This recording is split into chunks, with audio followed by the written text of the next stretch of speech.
Some children are born in light, and some crawl out of darkness with bleeding hands and a cracked clay pot held tight against their chest. Beneath a damp bridge by the Densu River, Serwaa, a woman whose life was devoured by fire shaped hope again from earth ashes and tears. Her first pot was cracked, scorched, misshapen, but it made the world stop and stare. From the ashes of a forgotten life, Serwaa didn't just make pottery. She restored spirit. She planted seeds for a generation. And when the light pours through those blackened vessels, you'll understand some wounds were never meant to be hidden, because they're exactly what makes us beautiful. Don't look away. The journey from fire to rebirth begins now. Hit subscribe to follow more soul-stirring storytelling films from us. The sky above the Densu River was a deep, oil-slick black, and the rain didn't fall, it sliced. Thin, needling sheets stabbed through the trees, pounding into the soil like fists of sorrow. Then came the scream. Not human, not animal. It was the sound fire makes when it takes everything. The kiln exploded. The licks of orange and white blazed high into the storm. The roof collapsed, first, then the walls each beam, snapping like bone. Flames devoured shelves of unfinished pots, tools worn smooth by years of use, and a framed photo on the wall of a family once whole. The fire didn't hesitate, didn't blink. It swallowed. Inside a hut 20 meters away, a small girl let out a cry that stuttered into the night. Her sister clamped a hand over her mouth, but the sob broke free anyway. Raw, rasping, the kind of cry that doesn't come from fear, but from knowing you've lost something forever. Outside, standing in the torrent, Serwaa couldn't move. Her body shook not from the cold, but from the kind of grief that paralyzes even your breath. She didn't scream, didn't beg, just stared as the blaze devoured the only life she'd built. Her arms were covered in soot and rain clay and blood, but she didn't notice. Behind her, the only other sound was panting the ragged, wet gasps of a dog, old and near collapse. Kwaku, the last one left from the old days. He stood barely upright, fur-matted, one paw lifted as if even the earth burned. Everything Serwaa had ever loved was inside that fire. And then, her husband ran. He didn't grab her, didn't check the children. He just turned. Out the gate, down the path, into the dark. No goodbye, no explanation. Just his back growing smaller as thunder rolled overhead like a warning too late to matter. By morning, all that remained was smoke and charcoal. The frame of the kiln was a blackened skeleton. The hut where she once told stories to her daughters was gone. Ash clung to the river reeds like ghosts that refused to drift away. And Serwaa was under a bridge. Not metaphorically, literally under the worn concrete span that arched beside the market road, where the vendors shouted louder than their hunger and the smell of frying plantain couldn't cover the stench of survival. She sat on cardboard torn from fruit boxes. Her children lay beside her, curled like comma marks at the edge of a sentence no one wanted to finish reading. She held them, but it felt like her arms weren't hers anymore. Just remnants of a woman who used to mold things. The only warmth came from the dog. Kwaku didn't move much. He curled beside the children, his body pressed against Serwaa's thigh. Occasionally his ears twitched at the market sounds, but mostly he lay still, loyal, unmoving, as if refusing to leave her again. She stared at the world above, where tires rolled past and people pretended not to see her, where her husband had vanished into. She didn't speak. She didn't even think in sentences anymore. Just fragments. It's gone. He left. They're hungry. I can't. There's nothing. The hunger was no longer a sharp stab. It had become something dull dragging behind her, like a shadow too heavy to lift. She tried to remember the last time she had slept on a bed. Couldn't. Tried to remember the smell of her mother's room. Gone. Even her own name felt distant, like a sound shouted underwater. Serwaa. What did that name even mean anymore? The girl beside her, Amma, 9 years old, stirred and coughed. Her lips were chapped, her eyes hollow. But when she looked up at her mother, something flickered. It wasn't hope, not yet. It was something older, rawer, trust. The kind of trust that doesn't come from logic, but from blind belief that your mother will fix this. Even now, even when she's silent, even when she's bleeding from inside. Serwaa looked away. She couldn't meet her daughter's eyes. Instead, she looked at the river. It moved like it didn't care. Like it hadn't watched her build that kiln with her own hands. Like it hadn't seen her laugh the first time her husband sang to her while shaping clay. Like it hadn't seen her teach 10 other women to shape vessels from nothing. It just flowed, unfeeling, unchanged. And then the words came soft, slow from a voice in her head that didn't sound like her own anymore. When all turns to ash, what remains to hold us? Night again. A second night under the bridge. It was colder than the first. The rain didn't fall, but the wind found every tear in the tarp she used to cover the children. They whimpered in their sleep. Kwaku whimpered too, his breath coming shallower. She placed her hand on his side. The ribs stuck out. He hadn't eaten in days. Neither had she. She had pawned her last set of earrings for a few coins, just enough to buy boiled maize yesterday. Today, nothing. The vendors had looked through her like she was invisible. One had muttered, she used to have that kiln, no poor thing. Must have made the gods angry. The gods. She had prayed to them once.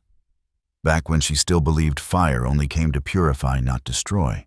Her fingers curled into fists. The same hands that once crafted curves and hollows necks and rims, handles and bases, now just clenched in fury at nothing. Then one of the children stirred again, pressing close to her chest, muttering in a dream. "Mama, the pots are burning." Serwaa swallowed.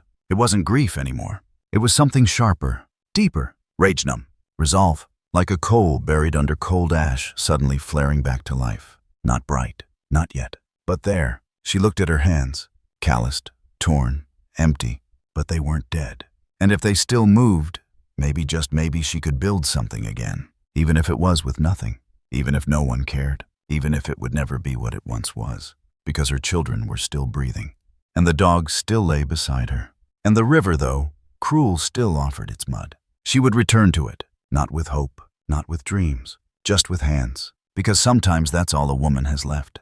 And sometimes that's enough. The rain had stopped, but the wind still carried a chill. Underneath the old bridge that curved like a broken rib over the Densu River, Serwaa sat in silence, knees to her chest, her children fast asleep beside her, on a makeshift mat of sackcloth and plastic sheets. The youngest, only 4, snored softly, a twitch in his cheek each time the wind howled. The elder girl, barely 9, curled inward as if trying to disappear. The dog Kwaku, old golden blind in one eye, lay between them, his breath ragged but loyal. Serwaa's eyes bloodshot from sleepless nights, and too many tears stared out beyond the bridge's rusted columns. The river moved slowly with the weight of something older than grief, something that remembered every broken thing it ever touched. At dawn she stood, not out of hope, not even because she believed she could do anything about their life. She simply stood because her bones wouldn't let her lie still anymore. Barefoot without a plan, she climbed down the muddy slope behind the bridge and walked toward the river's edge, where the reeds swayed and frogs screamed their endless calls. Her dress clung to her skin, still damp from the night. Her hands shook, but not from the cold, just from remembering what they used to do.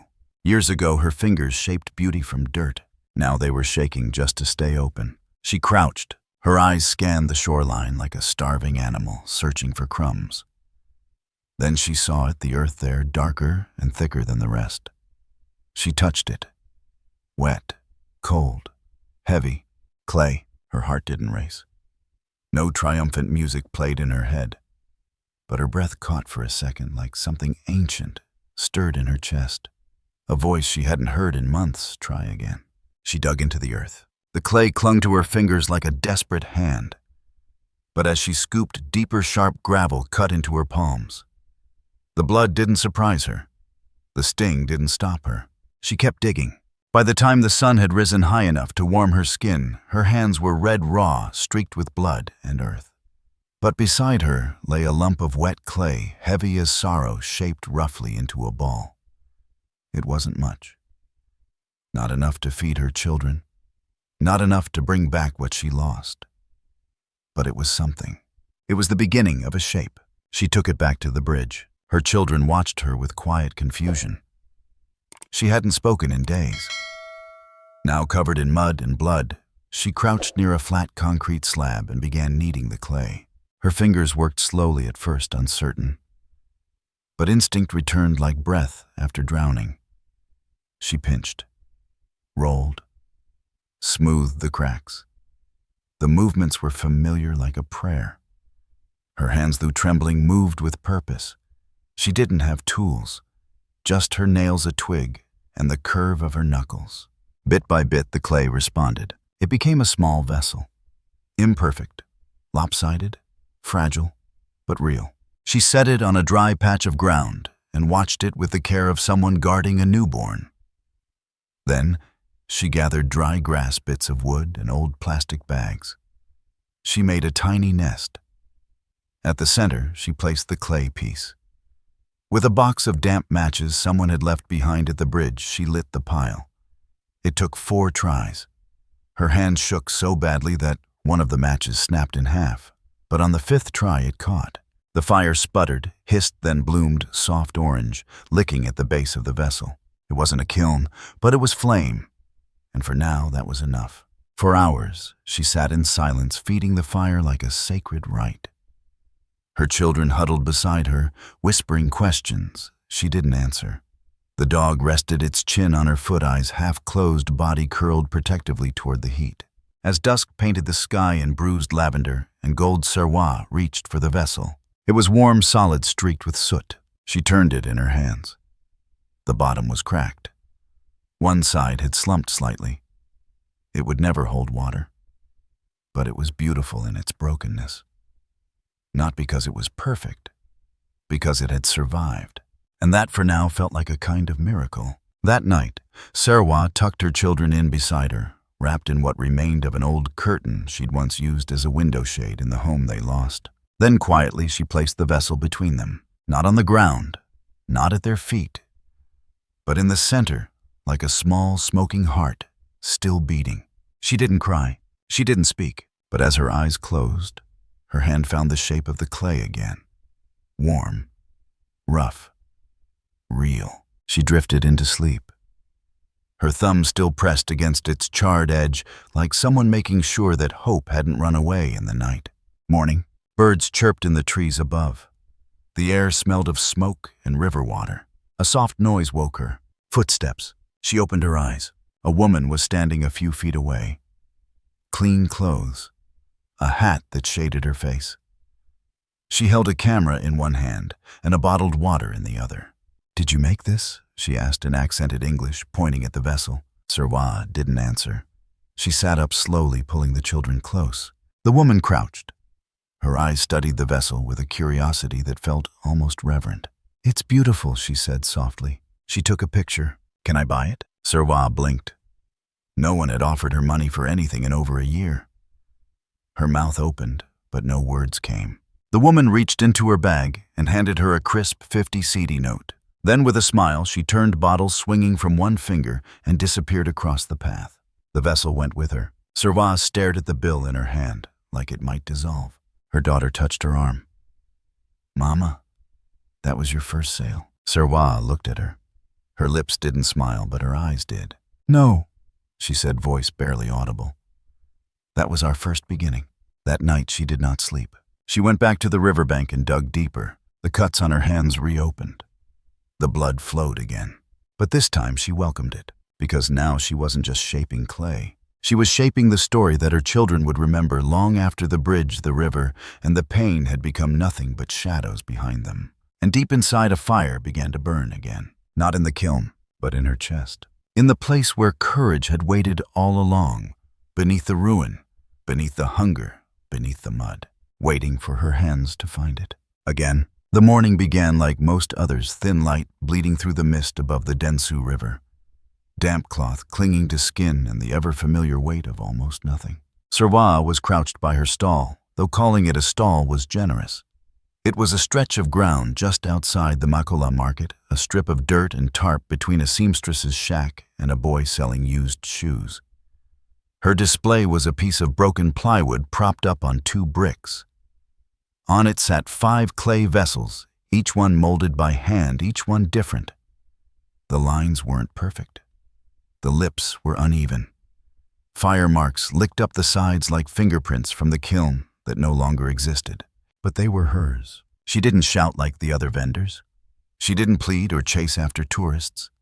She just sat legs folded, hands in her lap, eyes steady, waiting. The crowd buzzed around her, a sea of motion gossip bargaining. She watched it the way a mother watches a city that's forgotten her. She didn't expect sales. Not really. But leaving the pots under the bridge collecting dust and rain felt like betrayal. So she brought them here. To try. To pretend.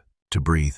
He came around noon. She didn't see him at first, not until his shadow fell across her plywood slab. He was tall, pale, with a woven hat and canvas bag slung across his back. His face was flushed from the sun, and he spoke to no one, just crouched and looked, really looked.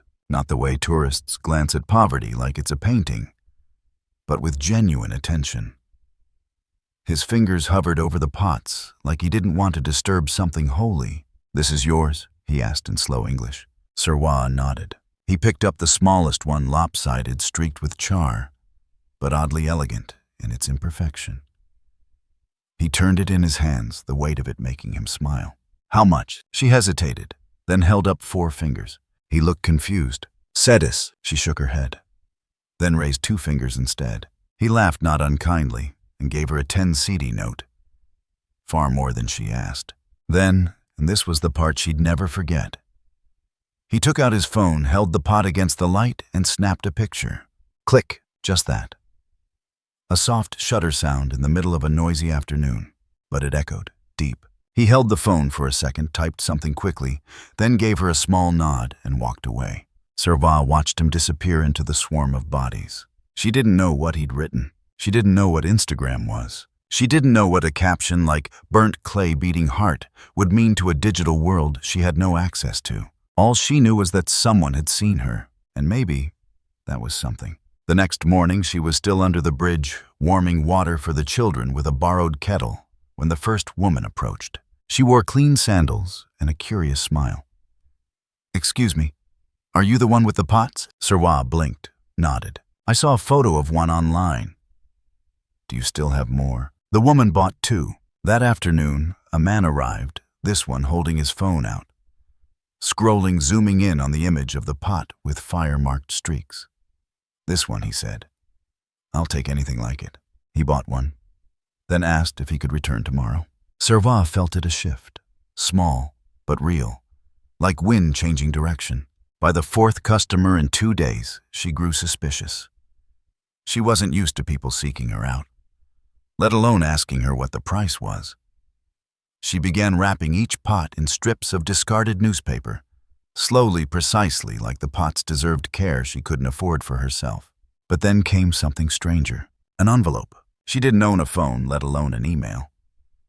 But a young man, lanky with headphones and a beat-up laptop, waved her over at a cafe near the market. "I think someone's trying to reach you," he said.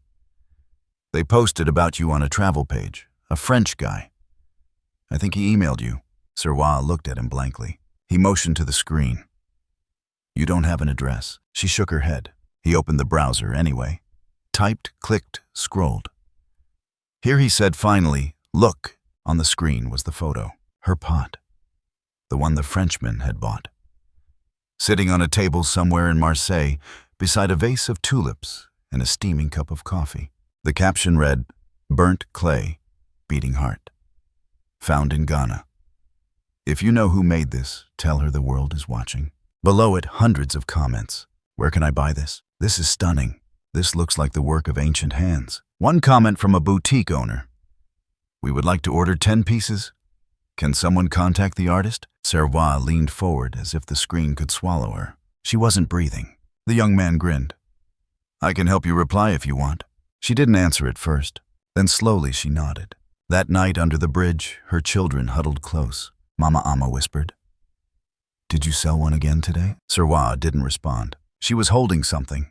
The envelope the young man had given her, a printed copy of the email. It said, "Dear artist, your work touched my soul. I have a gallery in Marseille and would be honored to feature your pieces. Can you make 10 for us? We will pay in advance. Shipping can be arranged. Please reply. Camille Desroches, Galerie Lumière." It was printed on thick paper, cream-colored, real. She folded it slowly, like folding a prayer. And for the first time in months, Serwaa allowed herself to believe that not everything that burns must turn to ruin. Some things, just a few, might rise from the ashes. She didn't sleep that night, not out of fear, out of purpose. She rose at dawn and walked back to the riverbank, hands trembling but alive. She dug again, this time with urgency. She let the cuts open, let the pain come. The clay was cool and unyielding, but so was she now. She shaped 3 pots before noon, each one raw, rough, but fierce. And when the fire pit was lit with dried palm fronds and salvaged scrap wood, she sat beside it, like a priestess returning to her temple. The dog Kwaku limped to her side and lay down. Amma handed her a cup of water, then sat and watched her mother with wide, reverent eyes. No one spoke. No one needed to. By the end of the week, the first 10 pots were finished. She didn't have boxes, so she wrapped them in torn clothes tied with market string and delivered them in a wheelbarrow borrowed from the coconut vendor. The boy at the cafe helped send a message back. "They are ready. Thank you." And just like that, the world opened. 10 days later, Serwaa returned to the market to find a stranger waiting at her stall. She was tall, with dark skin-braided hair and a clipboard. She introduced herself as Amakumi, Ghanaian-born, Paris-based designer. "I saw your work online," she said. "You're not just selling clay, madam. You're telling a story. One the world is hungry for." She paused. "Would you consider growing this, teaching others?" Serwaa looked down at her hands, calloused, blooded, scarred. She thought of the fire, the bridge, the nights of silence. And then she looked up, not at the woman, but at her daughter standing nearby, holding a half-shaped pot in her hands. Serwaa didn't smile. She didn't have to. The fire in her eyes answered for her. That single click. A pot, a stranger, a photograph, a caption written in a language she couldn't read, sent into a digital ether she didn't understand. And yet, that click was louder than the silence that had choked her for months. That click changed everything, not because it brought money, but because it brought eyes. Because it told her, "You're not invisible." Because it whispered to the world, "Burnt clay, beating heart." And the world whispered back, "We see you." The clay was heavier than before, not physically. The weight was in the meaning now, and what it carried, what it promised. Each handful was no longer just soil and water. It was currency. It was survival. It was story. Serwaa stood at the riverbank just after dawn, her fingers deep in the earth again, pulling from the mud with deliberate grace. This time there was no blood. The calluses had thickened. The skin had adapted. But inside her heart was raw with something unfamiliar. Not hope exactly, but forward motion. Beside her stood 3 women. No introductions had been made the first night. They'd been just shadows at first, curled forms under a nearby bridge arch, sharing torn blankets and plastic cups of cold kenki. Women with pasts nobody asked about. Eyes that didn't flinch at sirens anymore. But something had shifted. It started the morning after Serwaa returned from the cafe with her 10 cedi sale and the news of more orders coming. She'd set out her tools, if they could be called that, in a quiet corner of the alley, near the market dumpsters, a splintered board, a broken calabash she used for water, a stick shaped just right for smoothing clay. And they came. Wordless at first, one of them handed her a bundle of dried palm husks. Another helped stoke the fire pit without being asked. The third simply sat nearby watching the vessel Serwaa, shaped her eyes tracking every curve. By evening they were there again, and the next day. And by the 4th one had said softly, almost like confession, "If you show me how, I'll try." They called themselves the Mud Sisters. It wasn't a name anyone chose aloud. It was whispered between shared sips of boiled tea, joked about while rubbing dye into drying pots, written on the inside of their palms in invisible ink. But the name stuck. And in the cracked silence of the bridge, it became a banner. There was Amanat, Serwaa's daughter, but a tall, angular woman with eyes too sharp for begging. She'd been on the street for almost 2 years after escaping an abusive husband in the northern region. When she kneaded clay, her fists moved like drummers at a funeral firm, rhythmic, exact. Then there was Afua, with a missing tooth, and a laugh like someone who hadn't forgotten what joy sounded like. She talked to the fire like it was an old friend. It obeyed her more than it did Serwaa. Her specialty became the surface, adding etchings, press marks, twisting coils around necks of vessels like they were jewelry. And finally, Abena. Abena didn't speak for the first 5 days. She didn't even look Serwaa in the eye. Just worked, slow, careful, like every movement needed permission. Her hands shook the first time she tried to carve a groove into the belly of a pot. But she never stopped trying. It wasn't until Serwaa offered her a bowl of food one evening, tilapia bones and soaked gari, that the story came out haltingly. "I was a teacher," she whispered. "English Form 2. Serwaa didn't ask what happened. She just waited. Abena stared into the fire. Depression, they said. But it wasn't sadness. It was nothing. Nothing in my hands, nothing in my chest. She paused, then added, almost ashamed, "Now I mix colors." And she did. With ash from burnt cassava stalks and crushed charcoal and ochre found in the dry soil near the bridge embankment, Abena made shades Serwaa had never seen. Swirls of rust and deep maroon. She rubbed them into the pots like she was dressing wounds. Her hands, once frozen by emptiness, now made art that sang without sound. Their workspace was still no more than a corner beneath the bridge, but it pulsed with purpose. They worked in shifts, 2 digging, 2 shaping, 1 firing, 1 fetching water. They didn't talk much while working. But silence no longer meant emptiness. It meant trust. It meant attention. It meant listening to the clay, and the clay responded. It held its form longer, cracked less, took to the fire like it remembered being born in flame. One afternoon, as the sun split the sky into fire and gold, a pot exploded in the pit. The sound cracked like gunfire. Serwaa leapt forward, hands out, but the damage had been done. One of Abena's latest vessels lay in shards. The belly split open, color flaked and ruined. Abena stood frozen. Her breath hitched. Her fingers curled and uncurled. She turned to leave, to disappear, maybe forever. But Serwaa stepped in front of her. "No," she said, firm. Abena shook her head. It broke. Serwaa held the largest piece of the pot out to her. "It burned too fast," she said. "But that's not your fault." She held the shard up to the light. The glaze had bloomed in a streak, accidental, chaotic, stunning. This is where we start from. And from then on, broken pots were not discarded. They were studied, painted, reworked into mosaics. Their fractures became fingerprints. Their scars, signature. They began producing 10 pots a week, then 15. Not all were sold. Some were bartered for rice, for fabric, for firewood. But each vessel left the bridge with a story, a soul. They started keeping a book, dog-eared, found in a trash heap, where each pot got a name. Amma named hers Backbone. Afua named one Still Laughing. Abena's first sale she called Resurrected. And Serwaa, she named her newest piece Begin Again. A French buyer placed a second order, 20 pots. A photographer from Accra requested an interview. And then, an invitation came. A small women's cooperative in Aburi wanted to learn from them. Serwaa didn't know what to say. She wasn't a teacher. She wasn't even whole, not yet. But she looked at her mud sisters, and they nodded without words. Because sometimes leadership isn't about knowing. It's about surviving long enough to be seen.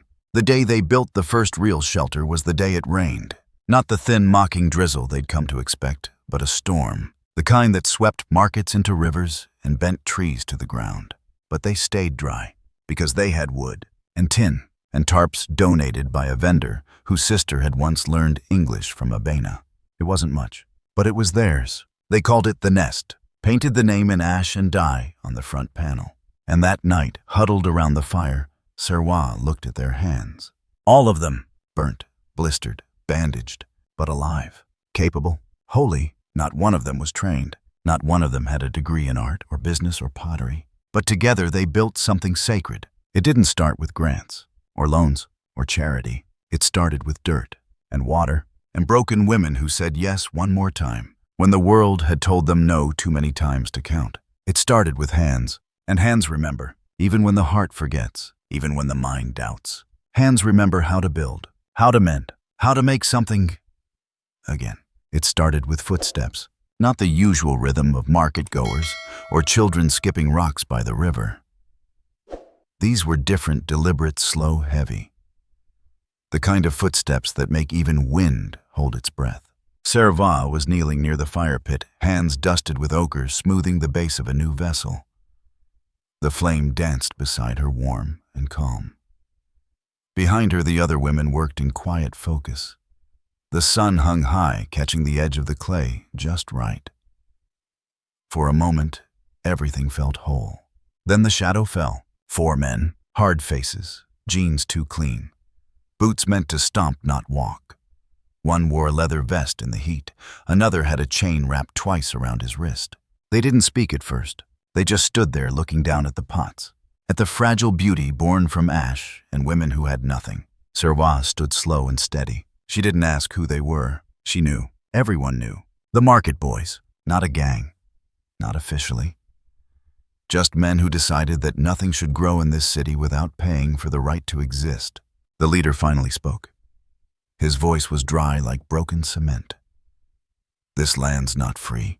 Serwaa looked past him at her daughters huddled in the shade, then at the pots, then at her hands still wet with clay, still open. She wiped them on her skirt.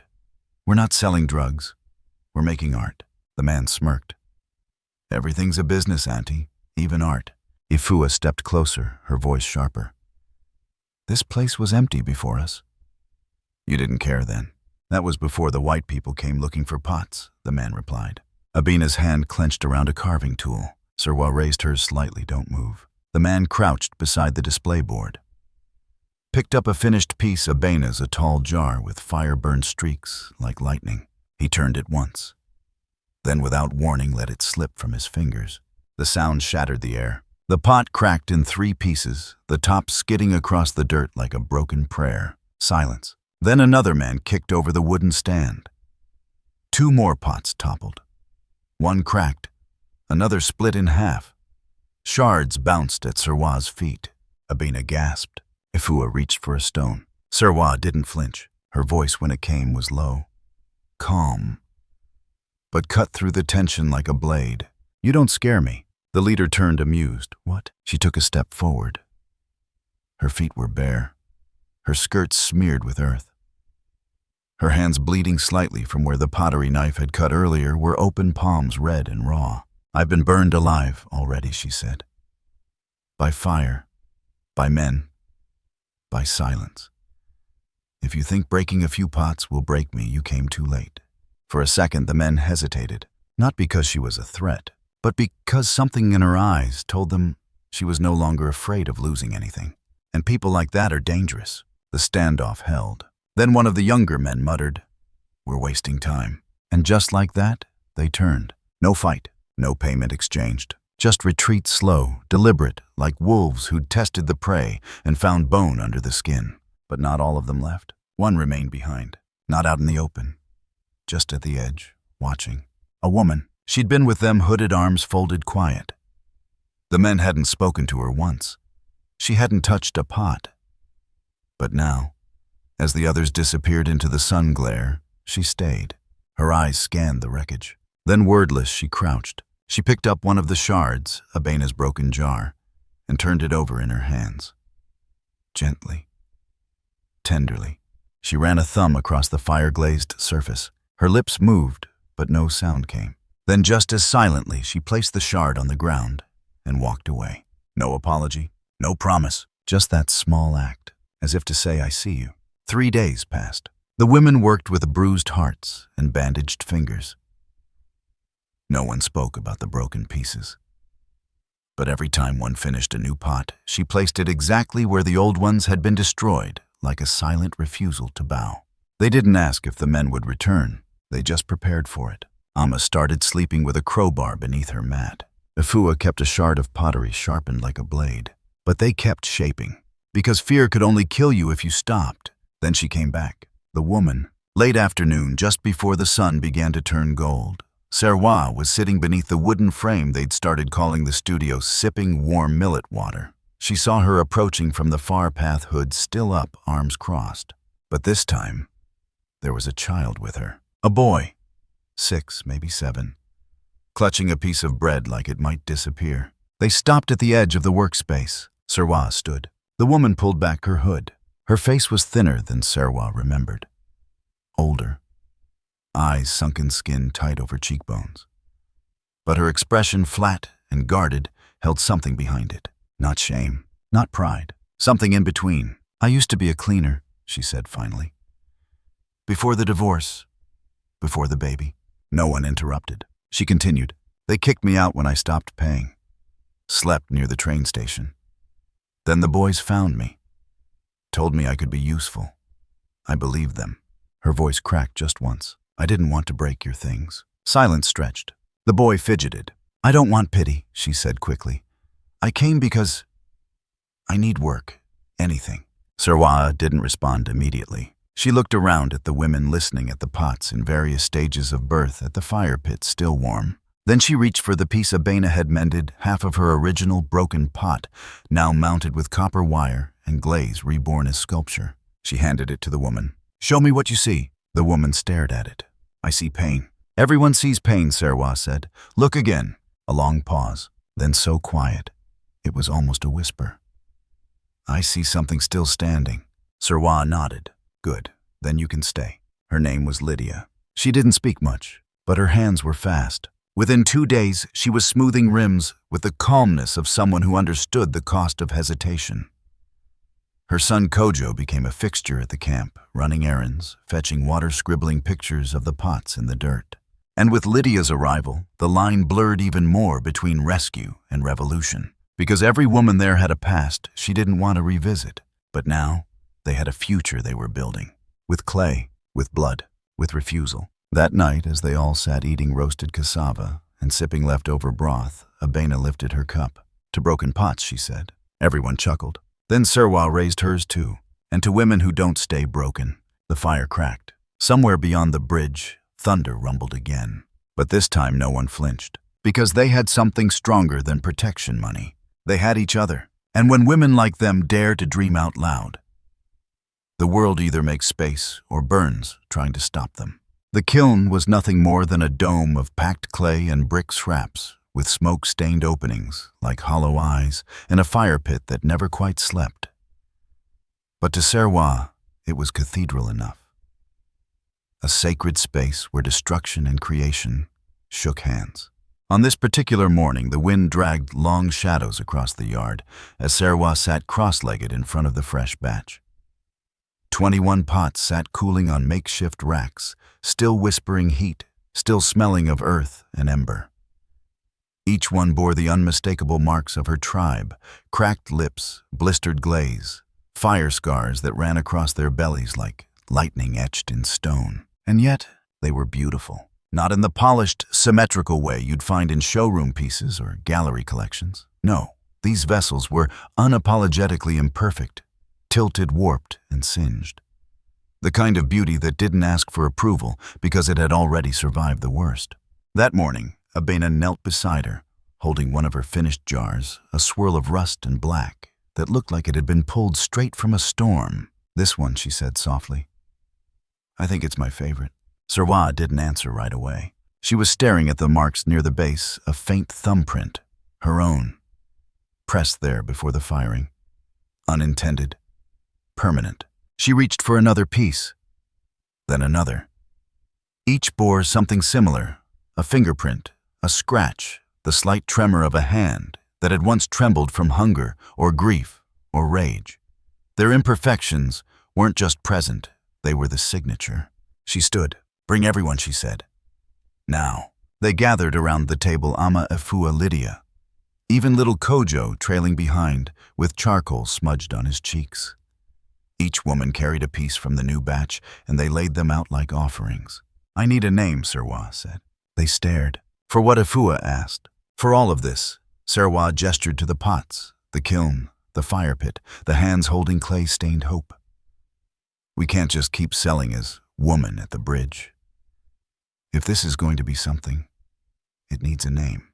They were quiet. Names were not something taken lightly here. Names could bless. Names could curse. Names held stories like jars held fire. Amma was the first to speak. Fire is how it started. Abena added, but clay is what saved us. Afua looked down at her latest pot, blackened on one side, glinting with raw ash glaze on the other. We burn them on purpose now. People like them better that way. Serwaa nodded. They're not flawless, she said. But they don't hide their wounds. They make them into something worth holding. Kojo tugged at Lydia's sleeve, whispered something. Lydia smiled. He says they look like treasure, like rocks that used to be ugly but turned to glass. And just like that, it struck. Serwaa didn't speak it at first. She walked over to the pot she'd made the day after her husband disappeared, the one with the collapsed lip and 3 burn scars that hadn't cracked. She placed her hand over the pot's side, then looked up. Jotangokshe said, "Ash to art."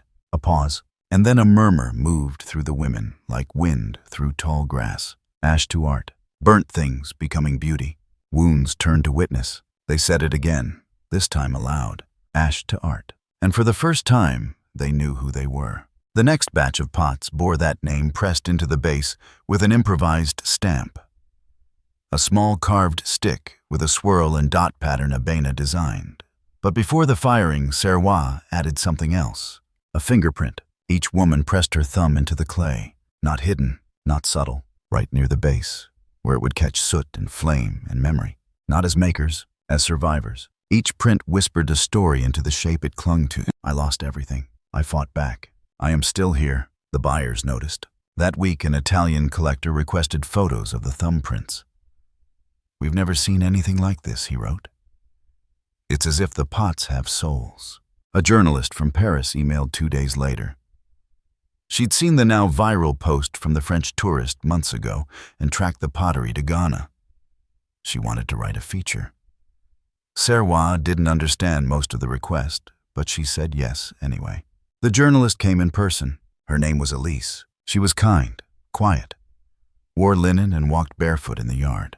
She spent 3 days just watching, listening, taking photos not of the pots, but of the women shaping them, the fire rising, the dog sleeping, the fingerprints being pressed into still wet clay.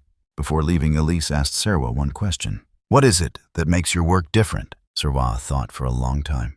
Then she said, we don't hide the burning. We show what it left behind. The article was published in Le Monde 2 weeks later. Front page of the culture section. The headline read, La Femme de Feu, the Ghanaian women who turn ashes into art. The spread included 6 photos, none staged. Serwaa holding a pot in front of her chest like a shield.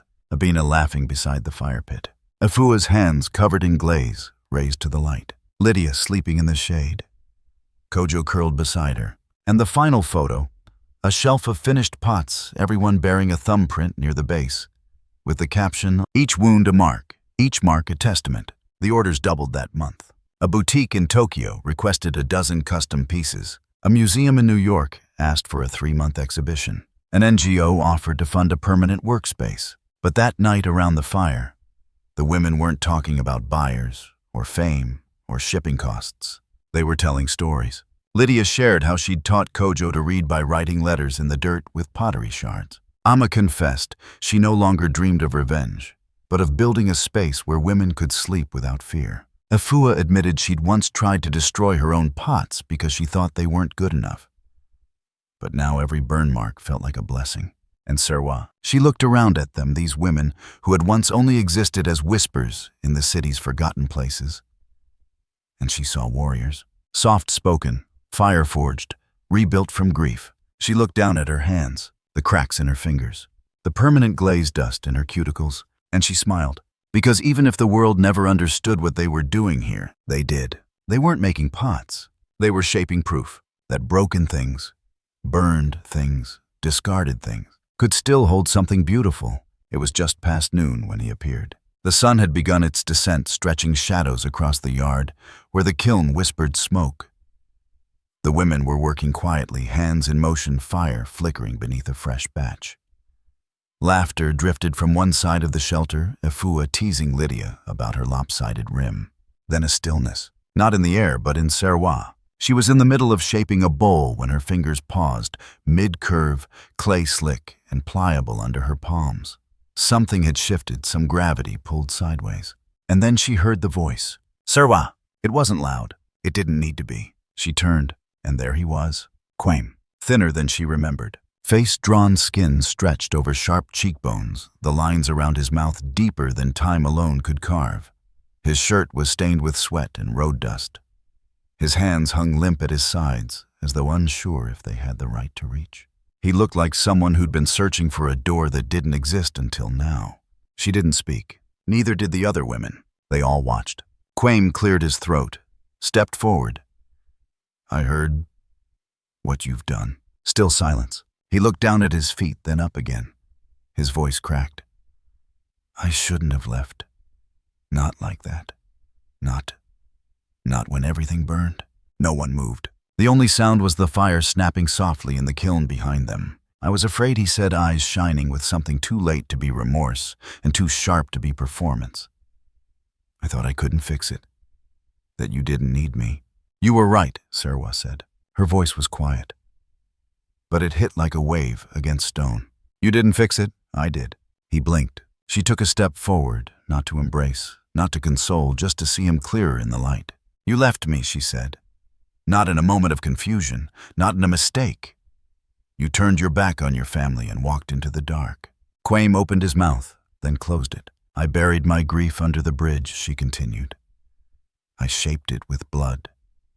I built this with hands that should have quit. And you?" Her voice softened, not out of mercy, but out of truth. "You weren't there." Amma shifted behind her. Abena folded her arms. Lydia narrowed her eyes, but Serwaa didn't waver. "You can't walk in here and expect to undo that." Kwame nodded slowly. His shoulders sagged like a man who'd been holding a weight that finally slipped from his grasp. "I'm not asking for that," he said. I want to make it right.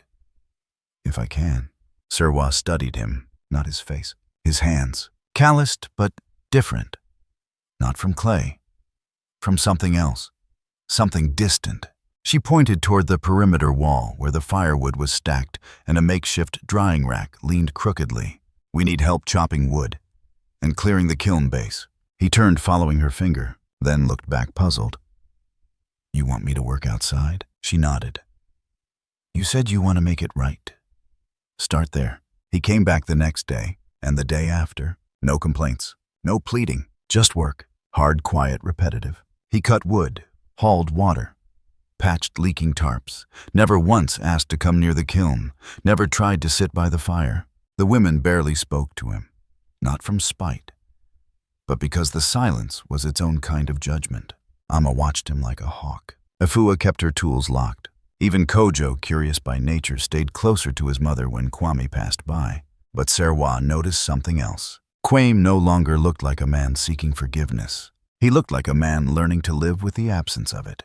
One afternoon, as the sky darkened with the threat of rain, he sat near the woodpile, bandaging his hand after a splinter had gone too deep. Serwaa walked over, held out a tin of balm. He hesitated, then took it. "Thank you," he murmured. She didn't respond. Instead, she knelt beside him. Not close. Just enough. "You said you were afraid," she said. Quam nodded. "I was too," she said, "but I didn't run." He looked at her, then really looked. There was no fire in her gaze, no rage, no cold fury, just stillness. And in that stillness, something unforgiving, but not cruel. "People think forgiveness is forgetting," she said. "It's not." Quaim swallowed hard. She stood. "I haven't forgotten anything. I haven't erased what you did. But I'm not holding it like a stone in my chest anymore." Then she turned and walked back toward the kiln. That night, the women gathered around the fire, passing pieces from the day's batch, sharing roasted maize and salt. Kojo played in the dirt drawing spirals. Laughter sparked like embers in the dark. Quaim sat by himself just outside the light's reach, not cast out, but not yet inside. And Serwaa, watching him from where she sat, finally allowed herself to breathe differently. Not because she needed him, not because she loved him still, but because something else had formed in her stronger than resentment, stronger than pain. Clarity. She hadn't rebuilt her life so that he could return. But if he chose to show up as a man who could carry bricks, cut wood, and keep silent when he needed to, she would let him, on her terms. 2 weeks later, he asked if he could try shaping a pot. Serwaa shook her head. "You haven't earned clay," she said. "Not yet." And that was the last word on it. Because in this place, clay was sacred, and sacred things weren't handed to people just because they said they were sorry. The offer came on a Wednesday, the kind of heat-soaked Ghanaian afternoon when the air sticks to your skin and everything moves a little slower. Except news. That always travels fast. He arrived in a sleek black SUV, the kind that made heads turn and whispers stir. Dust clung reluctantly to the paint, and tinted windows reflected the sun with arrogance. When the door opened, the man who stepped out looked nothing like the kind of person who would get his hands dirty in clay. His name was Mr. Baidu. Crisp linen shirt, gold cufflinks, a smile that didn't quite reach his eyes. "I've heard of your brand," he said, extending his hand to Serwaa, who was still wiping glaze from her palms with a rag that had seen too many firings. Ash to art. Very catchy, very marketable. She didn't shake his hand, not out of rudeness, but because her hands weren't ready to touch someone who didn't understand soot. He lowered his arm unbothered. "I'd like to buy it." The words dropped like a stone into water. "Buy it." She blinked. He clarified. "The brand, the name, the process, the aesthetic. We'd scale production, shift manufacturing to Accra, or even abroad. You keep royalties. You become the face of the line. You'd never have to mold clay again." She said nothing. He continued. "There's a market in the States for this kind of authenticity. People want struggle, but polished. Raw, but curated. We'd hire designers to replicate the aesthetic. You'd be rich. Real rich." He smiled wider. "What do you say?" For the first time in months, Serwaa couldn't sleep that night. She sat by the fire alone long after the others had drifted off to their mats. Kwaku the dog lay at her feet, old eyes watching her, like he already knew what she was thinking. The paper he'd handed her sat on her lap, a contract printed on thick stock numbers that looked unreal. Enough to buy a house in Accra. Enough to send the children to school. Enough to never be cold or hungry again. Her hands ached, not from the work, from the weight of the decision, because somewhere in those pages was the end of something sacred. The next morning she called a meeting. All the women gathered in the main shelter. No one spoke at first. They knew something was coming the way animals sense the wind before a storm. Serwaa stood at the front holding the contract. She read them the offer, word for word. No dramatics, no framing. Then she looked at them. "If I sign, we get money. Real money. No more scavenging firewood. No more eating from pots with hairline cracks." She paused. "But if I sign, we stop being who we are." A silence deeper than fear settled. Abena was the first to speak. "What happens to the fingerprints?" Ama's voice followed. "What happens to the broken ones that still sell because people know they came from us?" Ifua whispered. "They'll take the story, not us." Lydia clenched her hands. "And then what? We watch strangers make clean copies of our burns." Tears welled in her eyes, but she didn't let them fall. "I didn't survive a street corner and 6 nights without food just to become a logo on a box." Kojo raised his hand. Everyone turned. He was holding one of the older pots, Serwaa's. The first one with 3 burn marks and a twisted rim. "If someone takes this away," he asked, "do they still know it came from you?" No one answered, because they all knew the truth. They talked for hours, not just about the money, about fear, about hunger, about how far they'd come and how far they could fall if this was all taken away from them, about the danger of becoming an idea that no longer needed the people who created it. They cried, they laughed, they argued, and then they prayed. Not loudly, just each in their own way, hands pressed to hearts, eyes closed. Some whispered to ancestors, some to God, some to fire. And when the room fell quiet again, Serwaa stood. Her voice was steady. "Chotanyok," she said, "is not just pots. It's not just clay. It's not just money." She looked at every face. "We are not for sale." The next day, Mr. Baidu returned. She met him outside the kiln. "Thank you," she said, handing the contract back. "But we'll pass." His smile faltered. "You'll regret this," he said. "The world moves fast. People forget." She tilted her head. "They've been forgetting us since the beginning," she said. "And yet we're still here." He turned without another word, drove off in silence. That night the kiln glowed hotter than usual, as if it too had something to say. The women danced, not for anyone else, for themselves. Around the fire, barefoot in the dirt, their arms lifted with something more than celebration. It was reclamation. Every laugh was a hymn. Every stomp a declaration. They were not a brand. They were a covenant. A story still being written not in ink or profit margins, but in soot and scars and skin. And the world could keep its offers, because what they had could never be bought. It was the kind of morning that whispered instead of spoke. The fire had already been lit. Clay rested in buckets beside the kiln. The women were working in the usual rhythm, kneading molding carving. Birds circled high above the river, and Kojo chased a chicken with a piece of dry bread. Serwaa was sharpening the edge of a shaping tool when she saw her, not walking, staggering, a small figure at the far end of the yard, barefoot arms cradling something close to her chest. Her dress was torn, crusted with mud, hair matted, skin the color of dry ash. Her knees bent slightly inward with each step, like she wasn't sure if the world beneath her would hold. And in her arms, a puppy, golden, limp, breathing barely. Serwaa stood without thinking. The girl froze a few steps from the shade. Her eyes didn't plead. They calculated. She was the kind of child who'd stopped asking for help a long time ago. The kind who read every face for threat before moving. The women turned one by one, sensing her presence. But no one said a word. Not yet. Serwaa took a step forward. "Are you hungry?" The girl didn't nod, didn't speak, just shifted the puppy in her arms and whispered something to it in a language made of wind and gutter and grief. Serwaa pointed to the shelter. "Come, you can sit. He can rest." Still silence. Then one step, another, and the girl crossed the line between the world outside and the one the women had built. Her name was Afi. She said it like it didn't matter, like she wouldn't be keeping it for long. She sat in the corner of the shade hut, knees up to her chin, eyes watching everything. She didn't touch the food Amma placed in front of her until everyone looked away. And she didn't let the dog, barely alive, bleeding from its hind leg, leave her arms for more than a few seconds. It wasn't until Abina brought her warm water in a coconut shell that she spoke again. "He got kicked," she said softly. "By who?" She looked up, her eyes dark and wide. "By people who don't see." No one asked more. She didn't need to say it. She'd been invisible for a long time. The dog's wound was cleaned with salt water and wrapped in gauze cut from an old skirt.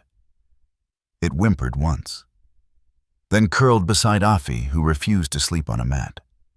Instead, she lay on the dirt floor beside the animal arm, slung protectively over its body like a shield. The women gave her space, but watched. And the next morning, when Serwaa rose to find the girl already scooping clay from the bucket with careful hands, she said nothing, just stood behind her quietly as Afi shaped the first handful into a ball. The girl didn't ask for permission. She already understood the language of mud. In the days that followed, Afi said little but did much. She swept the kiln floor without being asked. She mended cracks in the fire pit with river stones. She carried water, fetched firewood, fed Kojo's chicken. But it was her hands that spoke loudest. Delicate, steady, quick. She didn't just shape clay. She listened to it. She found the softest points by instinct, smoothed the uneven edges with fingers too small to do so much. Abina watched her for an hour once and muttered. She was born with earth inside her. Serwaa began teaching her, not like a student, like a memory trying to return to itself. One afternoon, Afi sat beside the fire pit, a half-shaped bowl in front of her, and asked quietly, "Did the fire take your house too?" Serwaa paused, then nodded. "Yes." Afi nodded too. "Mine took my mother." Serwaa didn't ask how, didn't need to. The silence said enough. She was sick. The people at the clinic said she'd wake up. But she didn't. So I ran. Serwaa sat down beside her, the bowl between them. "She'd be proud of your hands," Serwaa said. Afi looked up, a long pause. "Then softly I call you me dat." Serwaa blinked. "What?" "Mother Earth, in Twi. You don't yell, you just grow things." The nickname spread quickly. It wasn't said in ceremony, just slipped into the day, like mist off the river. "Me. Dat, can you check this coil?" "Me dat, the fire's too hot." "Me dat." Afi's bowl cracked in the middle. "What do we do?" Serwaa never corrected anyone, because somehow it felt true. 3 weeks after Afi arrived, her first full piece was fired. A small cup with a lip like a crescent moon and a spiral etched around the base. Serwaa watched her place it into the fire herself, lips moving silently. prayer or promise no one knew. When it came out slightly burnt lopsided but still whole, Afi cradled it like a newborn. And the women cheered. Kojo ran in circles. Even Kwaku barked once. That same week, a Japanese designer named Satoshi wrote to inquire about a special piece. He had read the article in Le Monde and wanted something from the youngest hands. He paid double the usual price. Serwaa hesitated, then offered him the cup, with Afi's fingerprint pressed inside the base. He called it the beginning and placed it on a shelf in his Tokyo studio beneath a handwritten sign, born from clay, raised by fire, held by the earth. Afi didn't cry when she said goodbye to the cup. She just nodded once, kissed the puppy's head, and went back to shaping a new piece. But that night, she crawled into Serwaa's sleeping mat for the first time. Wordless, just wrapped herself into the crook of her arm, and for the first time in a long time, Serwaa held a child not out of duty, but because something inside her, cracked and healed and burning, still whispered, "This is what it means to belong." The sun had long disappeared behind the hills when the lights began to flicker to life. Paper lanterns, hundreds of them, swayed above the main square like floating prayers.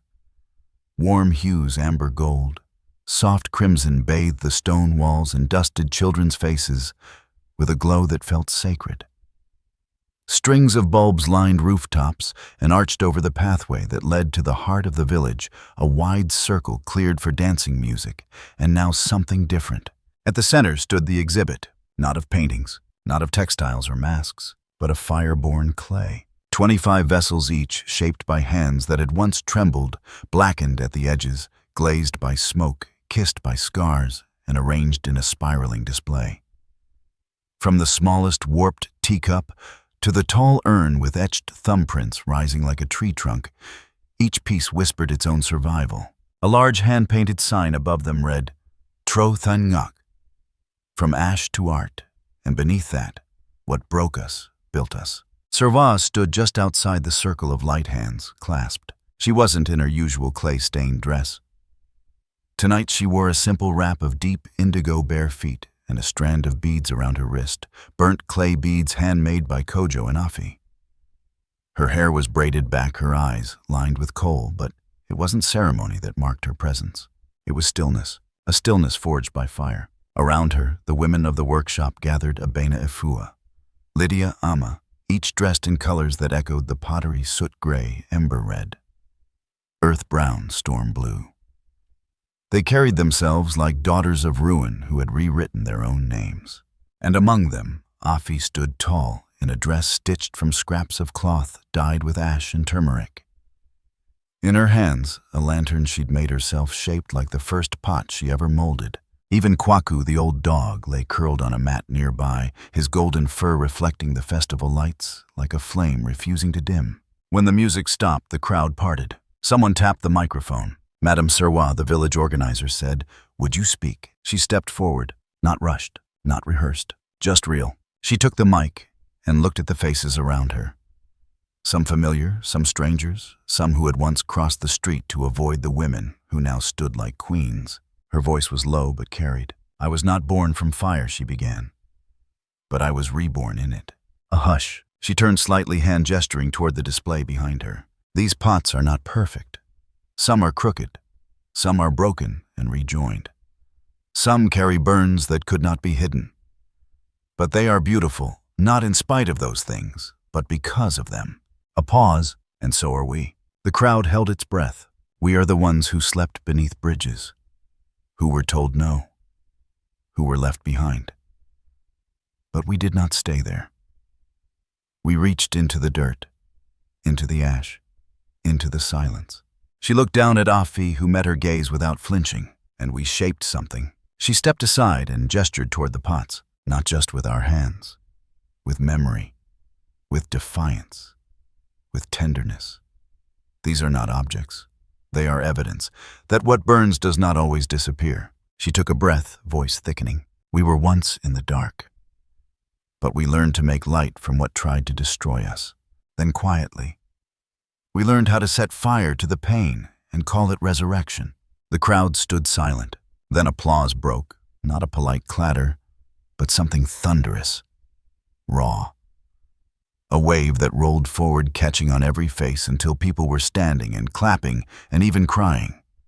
Some came forward to touch the pots, others to touch the hands that made them. Amma buried her face in her palms. Abina wept openly. Efua laughed and cried all at once. Lydia hugged Afi so tightly the girl squealed and smiled. Kojo started a chant, Trotengak, Trotengak. Others picked it up.